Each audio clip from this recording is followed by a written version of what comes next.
I love a good zhuzhed up Dollar Tree frame, don't you? Let me just show you how I did it. I made the centerpiece with IOD molds and Formflex clay. I was running out of clay, so I only made a few. Here's the few that I made. And it's nice to have them on hand to use in future projects. I can see this round one as a Christmas ornament. Actually, any of them could be Christmas ornaments. And this last one here is the one I'm going to be using on this piece. I'm going to start by using Fusion Mineral Paint in the color Coal Black. And here's the Dollar Tree frame we'll be using. I'm going to keep the image in it and use it just as is. I casted this little beaded molding to go along the side of the frame. It is perfect in size and width. It just adds a little detail to the piece. Now I'm going to go ahead and with a good and ratted up brush, I call it my slap it on brush, I'm going to go in with the Coal Black Fusion Mineral Paint, and it'll only take one coat because it's really highly pigmented. It's a great product. And I'm going in along the sides to make sure there's no white showing, and even some of the back, just in case there's a little bit that shows in the back. Once those two pieces are coated with black, I'm going to go ahead and do the centerpiece. It's so intricate and I absolutely love it. It's perfect for this frame. Using my slap it on brush, I get down into all those nooks and crannies and crevices and along the sides as well. Once the center medallion is done, I'm going to just give it a quick dry. And Fusion Mineral Paint dries really quick anyway, so it doesn't take very long. Once that's dry, I'm going to set aside the trim and start with the frame. Now this Dollar Tree frame already has so much character as it is, does it not? I plan on giving it a proper zhuzhing up. And being that the Formflex clay is soft because I just casted it, I've already made an indentation where the cameo will go. I cut a piece of this lace that I get on a roll from Hobby Lobby. That'll go on the inside of the frame. And it'll cover up some of the image that's there. And I don't mind a little bit of that showing through because it gives a little moodiness to the piece. I'm going to go ahead and add some Titebond Quick and Thick just to the sides so that I can go ahead and adhere that little beaded trim on the side, and the beaded trim actually mimics the beading on the front of the frame.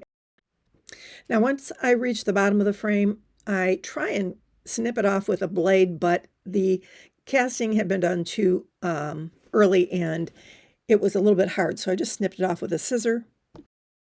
Although it does still remain flexible, and you can heat it up with your heat tool and make it flexible again. That's one of the things I love about Formflex. Once the Titebond Quick and Thick starts to take hold, I go ahead and focus on the other half of the frame by adding the other piece of trim molding. And the Titebond Quick and Thick does set up quickly, but you do have to hold it for a second.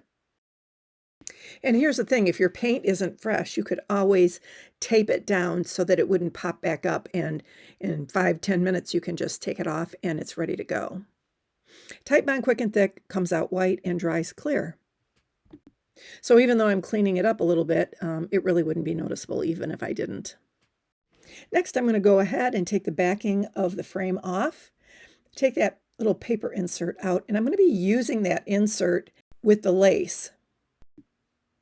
And as I said, that lace came from Hobby Lobby. It comes on a roll, and I'm going to place the insert right on top of the lace, and I'm going to use it as a template to go ahead and trace around with a little marker. That lace is bumpy, so it's kind of hard to go across it with my fine tipped marker, but we got it done. Just as long as you can see it when you're done. Then just go ahead with a nice sharp scissor and cut on the lines that you made. Easy peasy, right? And I love the effect that this layer of lace gives the piece. Gives it more of that vintage vibe. And I love the fact that it's not a stark white, but it's more of an antique white. Once the lace is cut out, just place it in the back of the frame. No glue required. Then just go ahead and put your photo back in and secure the back of the frame with the little tabs. And look how vintage it's looking already. I love, love, love the look of this. The vintage vibe of the lace over that moody background was just the layer it needed. Don't you agree? Okay, now let's work on this pretty little medallion. I'm using an Essential Stencil tiny little stencil brush, and it's a soft one. At first I go in with some Pint Art wax paste, but I find that it's not exactly the color I wanted, and I don't really have enough of it to do what I need to do.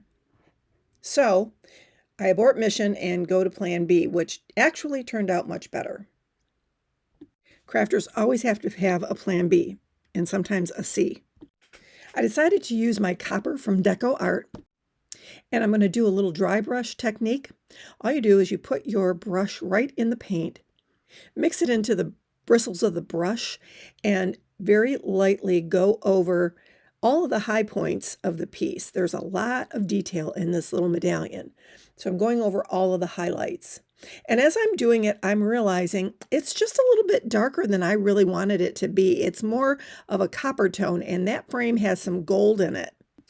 Enter in another folk art favorite of mine, and that's called Treasure Gold, and I get that one at Walmart. Sometimes you can get it at Hobby Lobby as well, but I love this gold. I love the color. It's kind of more of an antique gold, and mixed in with that copper, it actually became exactly the color that I needed for the piece. It's a little bit darker than the frame, so it does pop. The color does pop, but it really does complement it a lot better than just the copper. And it makes all of the details really come forward. Now I'm taking more of the gold on my brush for the side pieces so that they match the frame a little bit more. I love playing with colors, and this one, wowie wow, it turned out just exactly what I needed.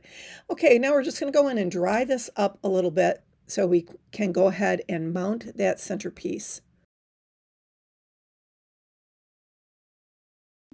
Now I'm going to be using these little tiny stones. They're kind of a smoky topaz color, and they're going to go around the perimeter on the inside of the frame.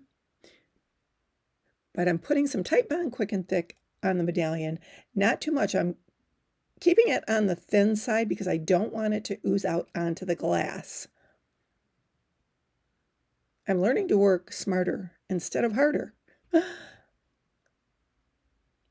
Once I get all of the Titebond evenly distributed, I very, very gently go ahead and place it in the center of the glass. Now, it looks like there might have been a little tiny bit that got onto the glass, but I did pretty good. Once that's on there, I'm thinking it needed a little bit more of a highlight color, so I go in with a little bit of the gold here and there, just mixing it in and giving it one more little quick coat of highlight and a quick dry. Once that's good and dry, we're going to use this stunning Totally Dazzled cameo from the Home Sweet Create pack. My friend Jennifer Feely created in collaboration with Totally Dazzled.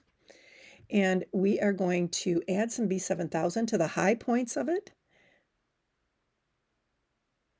And then, like always, I add a little dollop of hot glue in the back and place it right in that center where I made that indentation. So there's no mistaking that that's exactly where it goes. Now, wouldn't you agree this piece is beautiful just like it is? Well, we're going to bring on the bling here and add another layer of pretty. These are a smoky topaz, kind of a stone that's in a setting. So there are like prongs on them, and I got them at one of the craft places around here. I don't recall where, maybe Hobby Lobby, but unfortunately with the Totally Dazzle Rhinestone applicator kit, they usually turn up the rhinestones because they're not in a setting But these, they don't. They turn actually upside down. So I have to take each one and turn them upward. And then I take my Totally Dazzled rhinestone applicator pen and I do the application process. I just put a little bead of B7000 right at the edge, and it's a quick process. It goes very, very fast. And being that these stones are that smoky topaz color, it just really lends itself to a little more sparkle and a little more vintage vibe, if you will. I absolutely love the way they look, and I will show a close-up of this in the video at the end of this tutorial. In my opinion, it was well worth the effort. So I just keep going all the way around the frame with the rhinestones, placing them right on the glass. And just look how stunning these are looking on here. It took that $1.25 frame and really upgraded it.